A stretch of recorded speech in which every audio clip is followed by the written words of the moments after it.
So, um, you know that incredibly specific, highly uncomfortable moment when you're standing on the precipice of a decision. Oh, yeah. The one you logically know is terrible. Exactly. You absolutely logically know it's a bad one. Yeah. But it's like, I don't know, like watching a train wreck unfold in slow motion from the inside of the cabin. That is the perfect way to describe it. Right. You feel completely trapped in the momentum. Your brain just kind of narrows your focus down to a pinprick. You get that extreme tunnel vision. Yeah, tunnel vision. Yeah. You see the inevitable mistake looming right there on the horizon, but every nerve in your body is screaming that there's simply no other way out.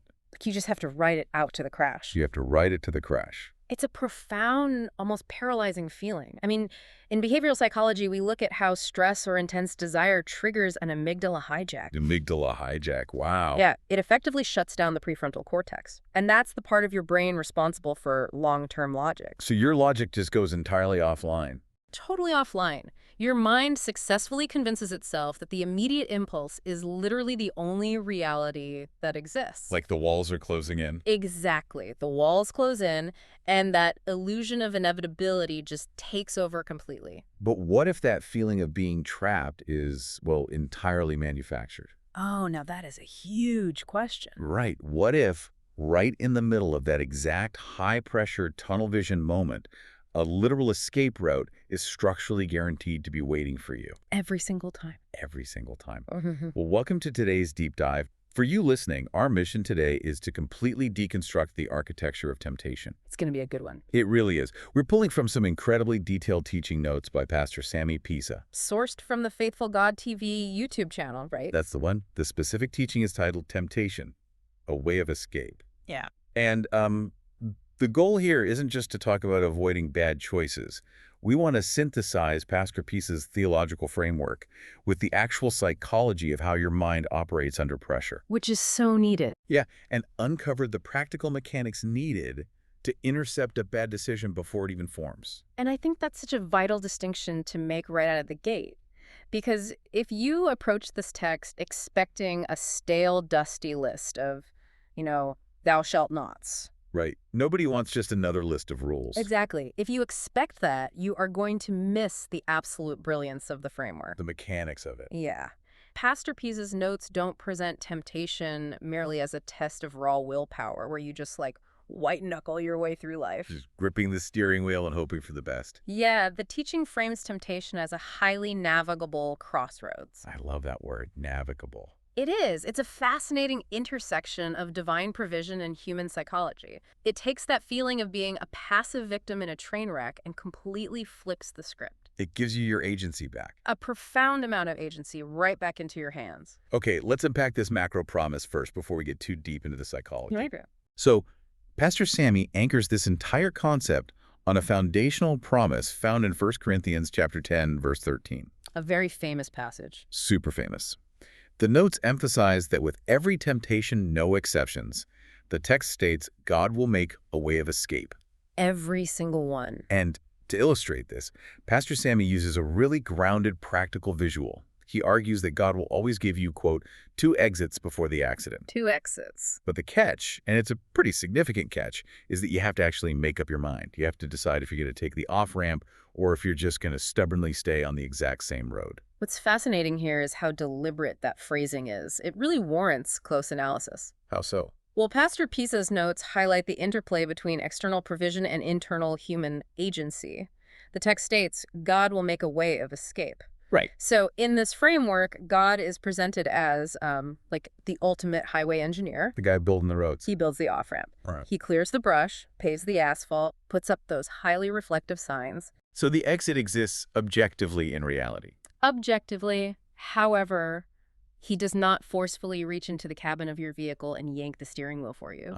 So we don't get a divine autopilot that violently swerves the car just because we're, accelerating toward a ditch. Precisely. You are still driving. The text emphasizes that when humans choose to follow their own raw impulses rather than the designed off-ramps, they risk wrecking their boat. To use Pastor Sammy's metaphor. Yeah. The underlying theological claim is that God structurally guarantees the exit because He ultimately knows the optimal path for human flourishing. What's best for us? Right. But the core theme driving this first section of the notes is inescapable personal responsibility. Which is heavy. It is heavy. If the exit exists, missing it isn't an accident. It requires you to be completely asleep at the wheel. We're just ignoring it. Exactly. If you're coasting, letting the dopamine feedback loop of your raw impulses press the gas pedal while you mentally just stare out the window, You're going to blow right past the you off-ramp. blow right past it. Which really shifts the narrative in a way that I think a lot of people might find deeply uncomfortable. Oh, absolutely. It removes the victim card. Yeah.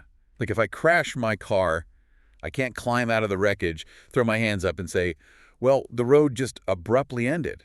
I was a victim of circumstance. It's not my fault. Right. According to this teaching, the road didn't end. I actively ignored the signs. You chose to stay on the road. But let's look at the friction here, though. If these exits are guaranteed, right, and we logically know a crash is bad, why do we keep driving straight? That's the million-dollar question. From a psychological standpoint, are we suffering from, like, highway hypnosis? Or is there part of the human condition that genuinely just wants to see how close to the edge of the cliff we can drift before gravity takes over? Honestly, it's a toxic mixture of both. A little of column A, a little of column B. Yeah. And the teaching addresses this directly by moving the focus from the external highway to the internal driver. Taking it inside. Right. Pastor Pisa's notes argue that since the exits are structurally guaranteed, failing to take them isn't a circumstantial problem. It's not about the road. It's a cognitive failure. This means the true battlefield isn't the physical environment or, the difficult coworker or the late night stress. So what is it? The true battlefield is the mind. No. Okay, let's transition right into that because Section 2 of Pastor Sammy's notes establishes the stakes of this cognitive battlefield. It really ramps up here. It does. The framework presents this binary spiritual landscape. On one side, the text outlines Satan, whose primary objective is to tempt humans to fail God by sinning. With the ultimate goal being destruction. Right, full destruction. On the other side, God's objective is for humans to win through obedience to his word. Aiming for preservation and victory. Exactly. And Pastor Pisa makes a very sharp assertion here. He argues that this internal battle of the mind is the absolute apex of spiritual warfare. It's not fought with external forces. No, it's fought in the synapses. And this is where the theology and the psychology begin to align beautifully. I love when that happens. Me too.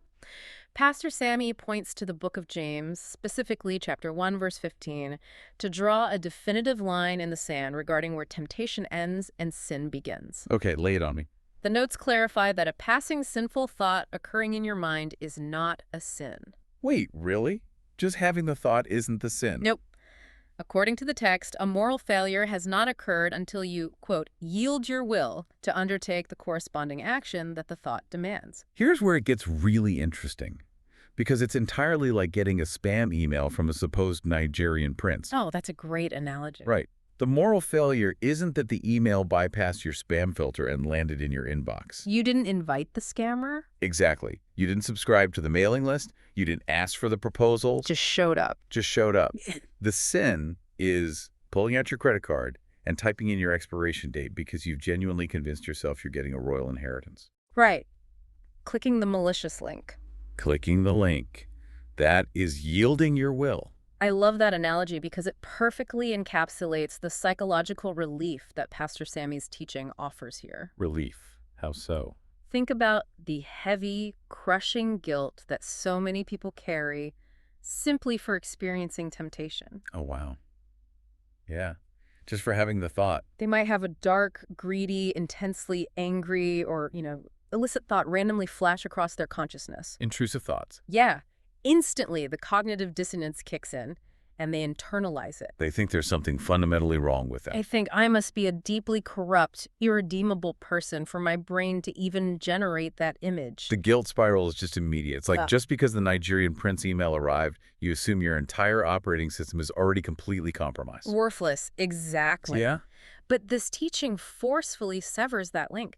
Pastor Pisa is highlighting that the arrival of the thought is merely the temptation. The arrival is neutral. Yes. True spiritual warfare, therefore, isn't about the impossible task of perfectly preventing every bad thought from ever arriving. Because you can't control the spam sender. You do not control the spam sender. The actual warfare is successfully managing the yielding of the will once that thought is sitting there unread in your inbox. You have not failed until you yield. You have not failed. That dramatically changes the objective of the battle for anyone listening to this. It takes the pressure off in a weird way. It totally does. You aren't tasked with building a perfectly impenetrable, airtight fortress where nothing negative ever flies over the wall. Because biologically, psychologically, It's impossible. it is impossible. Instead, you're tasked with training the guards inside the courtyard on exactly what protocol to follow when a hostile projectile inevitably does land inside the walls. It redirects your finite cognitive energy from impossible prevention to actionable management. I like that. Actionable management. When a temptation hits, you don't have to trigger a panic response because the framework assures you that its mere presence is neutral. It's just an unclicked link. Just an unclicked link. But I need to play devil's advocate here for a second. Please do. Because if we look closely at the source material, there seems to be a massive point of friction. And I want to make sure we don't gloss over this. Okay, let's hear it. So Pastor Sammy clearly states, referencing James, that a thought isn't a sin until you yield your will to the action. Right. However, the notes simultaneously bring up a major caveat from the teachings of Jesus. The Sermon on the Mount. Yes. Yeah. Jesus taught that if a man looks at a woman lustfully in his heart, he has already committed the related sin before God. Yes. Now, on the surface, those appear completely contradictory. They do. One says thought doesn't equal sin without action. The other says the internal look is the sin. It's a paradox. Right. So in the mechanics of the human mind, when exactly does a passing spam email morph into a yielding of the heart? Well, if we connect this to the bigger picture, it's a critical tension. But if we analyze the specific language used in the text Pastor Pisa cites, the contradiction actually dissolves Dissolves into what? into a very nuanced psychological map. The distinction hinges entirely on the difference between the mind and the heart. Mind versus heart. Right. In this biblical framework, the heart doesn't just mean your internal feelings like we usually use it today. Okay, so what does it imply? It implies a place of dwelling. A place of dwelling. Yes. It is the core control room of human agency. Oh, I see. It's the place where you unpack your bags, kick off your shoes, and decide to stay a while. Precisely. The passing thought, that involuntary flash across the screen of your mind, is just the temptation. The spam email arriving. Yes. But choosing to open that email, reading it slowly, entertaining the premise, fostering the fantasy, and internally consuming the thought, Uh-oh. that is the act of yielding the will. The mental dwelling itself becomes the corresponding action. So you don't have to physically do the thing. The teaching argues that you don't have to physically act out the failure in the external world to have yielded to it. Yeah. If you build a private theater in your heart, pull up a comfortable chair, and voluntarily sell yourself tickets to watch that thought play out over and over, Wow. you have officially yielded your will. Wow, okay. So it's like letting a bird fly over your head is an involuntary reality of walking outside. You can't stop the bird. Right. But letting the bird land, gather twigs, and build a nest in your hair, that's the yielding. That is the perfect analogy. It's the definitive transition point from involuntary exposure to voluntary entertainment. And that is exactly why Pastor Pisa's overarching point in this section is that your methodology for dealing with your thoughts is the single most important factor in your spiritual survival. Because that threshold is so thin. So thin, that specific transition point between the mind objectively perceiving the thought and the heart voluntarily choosing to dwell on it is the threshold where the entire battle is won or lost. But let's be realistic here about the timeline of human cognition. Because the gap between seeing the email and pulling up the chair to watch the movie in your private mental theater, Yeah. that often happens in a fraction of a second. Mhm. The dopamine hit is so fast. It's nearly instantaneous. Does the teaching offer a mechanism for actually slowing that timeline down? Yeah. Or are we just, expected to develop superhuman reflexes on our own? No, the text absolutely does not leave you to rely on raw reflexes. Oh, good. Because we need actionable tools. We do. Which brings us to the final major section of Pastor Sammy's notes. The Psalm 119 arsenal. Exactly. Specifically, verses 9 through 16. So what does this all mean? How does it actually work? Pastor Sammy outlines a highly actionable, practical solution based on a progression of 5 specific verbs. 5 verbs. These verbs dictate how an individual is supposed to interact with the Word of God. Ready? Ready. Read, meditate, hide it in your heart, pray the Word, and finally walk the Word into victory. Read, meditate, hide, pray, walk. That's the sequence. Honestly, it sounds like an intense 5-step training montage from a Rocky movie. It really does. But practically speaking, the notes map these verbs to very specific metaphors. Okay, break them down for me. They state, the word acts as a lamp unto your feet and a light unto your path. Navigational. Right. But it also acts as a weapon of defense, the shield of faith, and a weapon of offense, the sword of the Spirit. Now, assuming our listeners are already familiar with the broader concepts of the armor as God from Ephesians, Sure. how exactly does this process of hiding the word synthesize with cognitive psychology to act as both a shield and a sword simultaneously in that fraction of a second?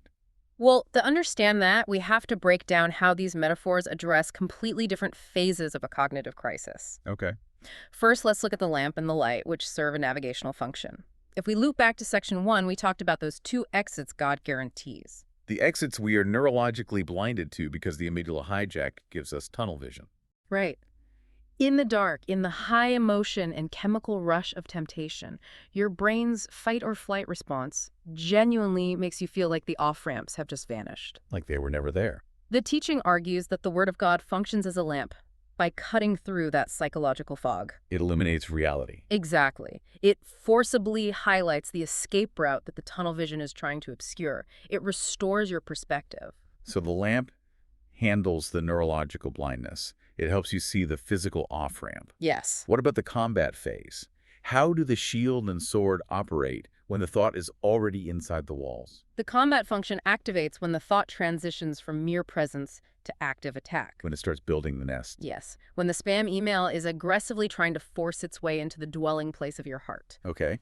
In Pastor Pisa's framework, the word acts as a defensive shield by intercepting the initial bombardment of lies. Give me an example. Let's say a temptation whispers a narrative that you are utterly worthless, or that you absolutely need to indulge a toxic habit just to survive the day. Just to cope. Right. The internalized Word of God acts as a shield to block that specific narrative. It stops the error from piercing the heart or your core identity. But defensively blocking only delays the inevitable, doesn't it? How so? I mean, if you just cower behind a shield, eventually your arm fatigues, the cognitive load becomes way too heavy, and you just drop it. You have to be able to go on the offensive. Which is exactly where the sword of the Spirit becomes vital. Okay. The teaching emphasizes that you don't just passively block the lie, you actively dismantle it. You swing back. You swing back. By speaking or asserting the word, you reclaim your cognitive focus and literally sever the temptation's narrative hold on your mind. You dismantle the stage of that mental theater before the movie can even start playing. That's it. Exactly. And the absolute linchpin to this entire operation seems to be the third verb in Pastor Sammy's sequence. Which one? Hide it in your heart. Oh, absolutely. Because you cannot start forging a sword or building a shield while the enemy is already inside the courtyard swinging at your head. It's way too late. Right. That fraction of a second we talked about earlier, that is way too late to start reading the manual. You have to do the work beforehand. Hiding the word means doing the work in peacetime. That is the exact mechanism. From a psychological standpoint, when Pastor Sammy talks about meditating and hiding the word, he is talking about neuroplasticity. Wiring the brain. You are actively carving new default neural pathways during peacetime. Wow. You read and meditate when your heart rate is resting. That way, when the alarm bells ring and the chemical rush of temptation strikes, Your brain doesn't have to search for a response. the weapons are preloaded. Reloaded. I love that. You can instantly transition to praying the word and walking it into victory because the response has become your default cognitive reflex. But if the word isn't already hidden in your heart, You will reach for a weapon in the heat of the moment and find your scabbard completely empty. that's a sobering thought. It really is. Well, this has been such a dense and illuminating exploration today. It really covers so much ground. It does. We started by looking at the literal, guaranteed off-ramps provided on the highway of life.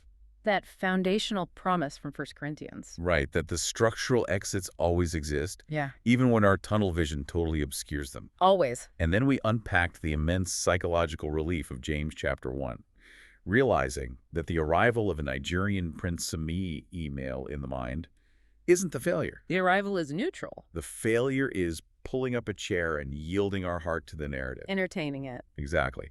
And finally, we synthesized the practical peacetime preparation required by Psalm 119. To preload our cognitive reflexes. Preloading with a navigational light, a defensive shield, and an offensive sword.